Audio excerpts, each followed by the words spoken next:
Yo, what's good, guys? I'm Fire here, back from the video, and today we're going to be hopping into another Madden 23 talk video, and today we're going to be talking about the Madden 23 gameplay news / changes from the beta.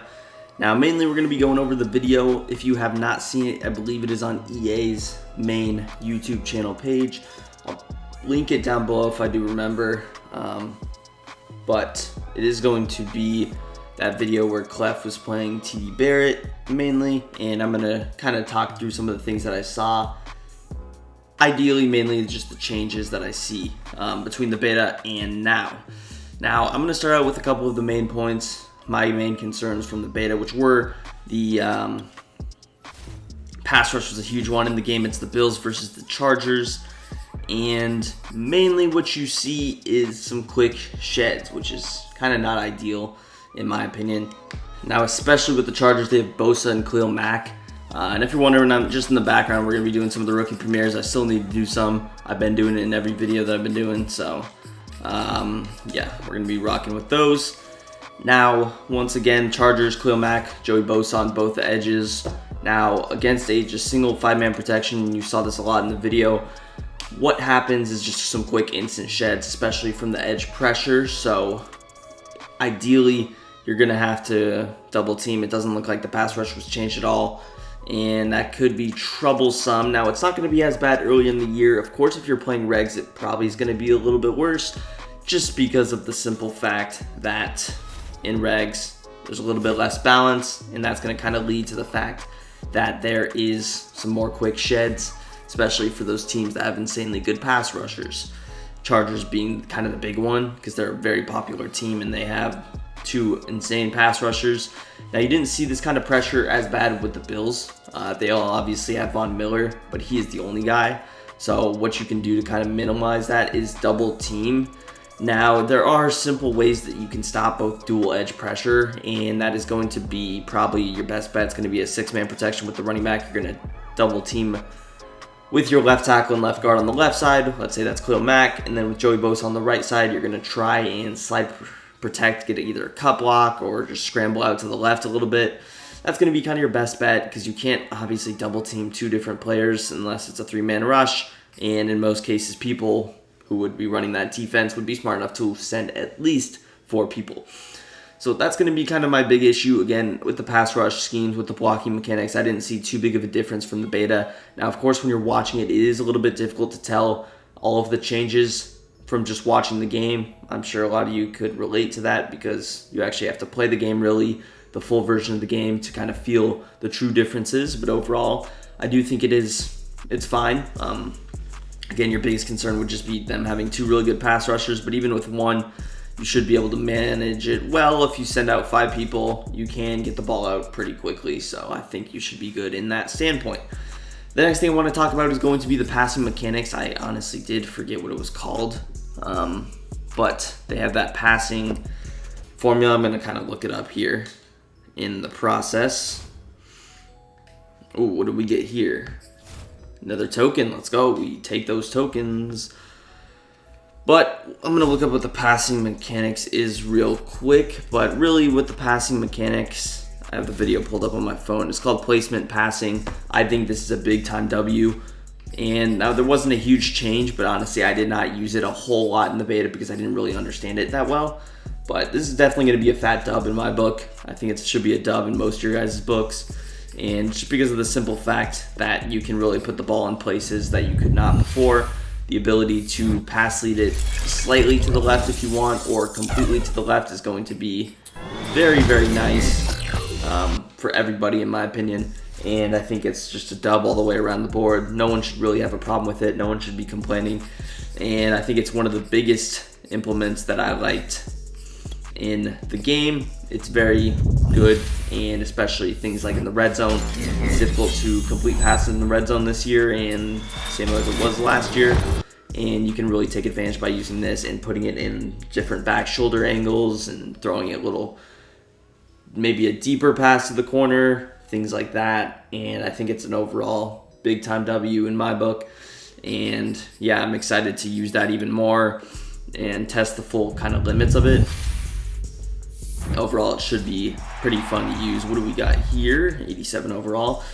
So that is going to be a W in my book. Next, we're going to talk about the running a little bit. I do think the running, again, a lot of these changes, they do look similar, but the running is going to be, I feel like it's a little bit worse from the beta. I feel like it was pretty balanced, but in the games you see, and this is talking about like running the football. Now, you don't see these guys run the football a lot because of who is playing, but I do think that it was maybe a little bit buffed, and that was maybe because he had Austin Eckler, but I mean, overall, the run is still pretty balanced. Even with that, the linebackers, they seem to play in a realistic standpoint as far as like chasing the running back and making tackles. You see some cool, good, accurate animations when there's gang tackles or just a bigger guy on your smaller running back with less falling forward.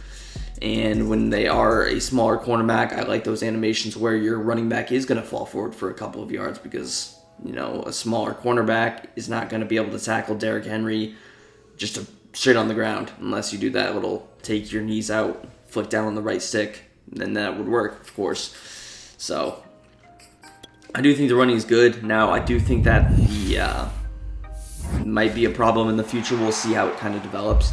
It'll be interesting to see, but I do think the weird tackle battles where you're spamming A, and then A is going to pop up on the screen, and then whoever presses it faster is going to kind of get the better animation, whether it's a broken tackle, a fall forward animation, or if the defender does it, of course, just the tackle with no momentum going forwards after that point.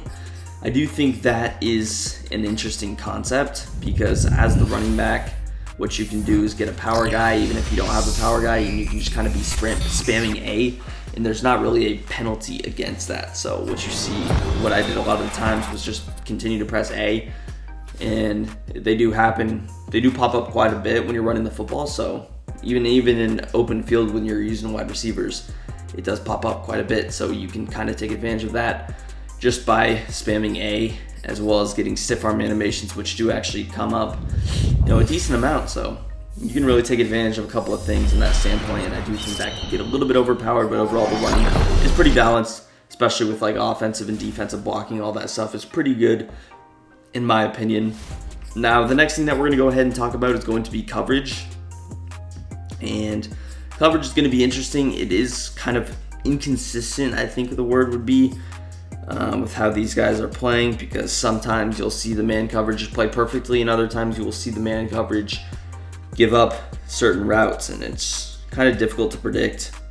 Now, again, if you're playing press man coverage, you will probably get burned over the top, so those are some constants, but I mean, it is a little bit inconsistent with how they're going to play. Some of the animations, of course, but you guys already kind of knew that, I'm assuming. As far as it goes, it's going to be decent if you're using zone drops. I would recommend using zone drops. And but yeah, I don't really see a whole lot changing just from watching that one game from the beta. I can't tell too many of the differences, and again, the beta was a little bit ago, so I don't exactly remember quite literally everything. I recorded a few games, so I still have those that I watch every now and then just to kind of refresh my memory on what the game was actually like, because it has been a while since we've actually been able to play the beta. But what I do kind of notice is a lot of the same stuff in zone coverage and man coverage. And again, these were, of course, only always just minor changes to begin with. So noticing huge changes and watching a game on YouTube while you're not actually playing is going to be relatively difficult anyways. It's almost kind of to be expected, so take those with a grain of salt. And again, I'm probably not going to release a video on all the changes once the actual game comes out. Let me know what you guys do want to see when the game comes out. And before that, I was considering making a a video on the playbooks. I'm actually going to check my head right now and see if the playbooks are out on there. Actually, yeah. Actually, no, let's not go there for some reason. Let's check Huddle GG for the playbooks. I don't believe the Madden 23, it isn't out. I'm sure there's some way to find out.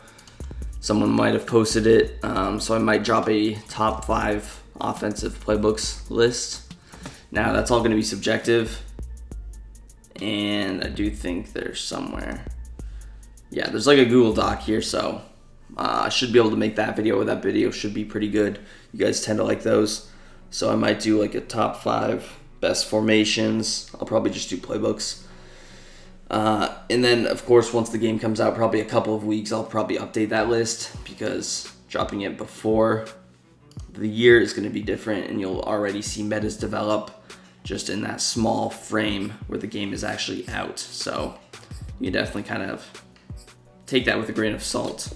How much does Ryder sell for? 97K. That's pretty terrible. But yeah, let me know what you guys are all excited for. Ultimate Team, it should be good, should be fun. I like all the changes that I'm seeing in those with the power-ups and just overall everything that I've been seeing. I think they're all positive changes across the board. They have that interesting season pass, which is a little bit different. So I'm excited to kind of see how that turns out. It could be interesting. And I've been kind of busy, so I haven't been able to check everything out down to the T. So definitely do more research. The biggest change, of course, is kind of weekend league, and that being throughout the entire week, which I don't particularly like, but it could be interesting. I never really even finished weekend league too much, especially when you're busy, because some people, like myself, I didn't have time to play 25 games every single weekend. A couple of weekends you finish, but for the most part, I'm finishing 10, 15 games a weekend, and that's kind of handcuffing your rewards. This seems to be a little bit better, having no time constraints, being able to play that throughout the week.